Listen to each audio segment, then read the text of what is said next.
Good morning guys, মই আহি পালোঁ। আজি আমাৰ মা কালী বৰমাৰ খুটা যাত্ৰা হ'ব আৰু মামা চাকি হলা দিছে আৰু চবেই আছে আৰু প্ৰায় আমি যোগান মাতি ধৰি কেনে আৰু ভগৱানৰ নামত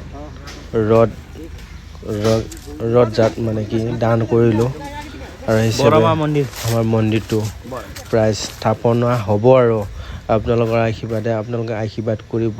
আমাৰ মা বৰমা জয় মা কালী ইয়াৰ কোটি কোটি প্ৰণাম জনাইছোঁ চবকে।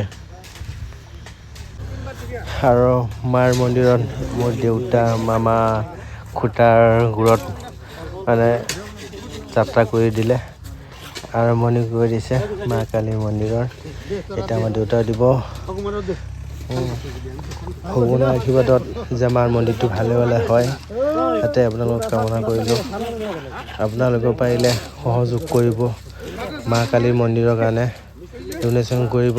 জয় মা কালী, বৰমা জয় মা কালী। পৃথিবীর সবচেয়ে সুন্দর কে জানো? এইটা আমার বড়মা। বড়মা তোমার নামে এখানে আমরা মন্দির তৈরি করবো মা, আশীর্বাদ করো মা, এটা সবাই সুস্থ থাকো ভালো থাকো মা। তোমার স্মরণে আছে মা গো, মা নিজের পুত্র হিসেবে কোটি কোটি প্রণাম মা, তোমাকে কোটি কোটি প্রণাম। এটা হলো সবচেয়ে আমার বড় মা, আর বড় মাকে কেউ অবহেলা করেও না। লাইক কোন সবাই করবে। আজকে খুঁটা যাত্রা করলাম আমরা এখানে।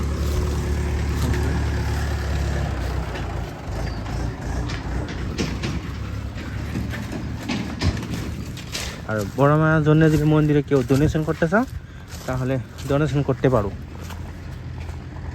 এই বড় মার জন্য ডোনেশন করতে পারো, আমি পাঠাই দেব, সবাই ডোনেশন করবে।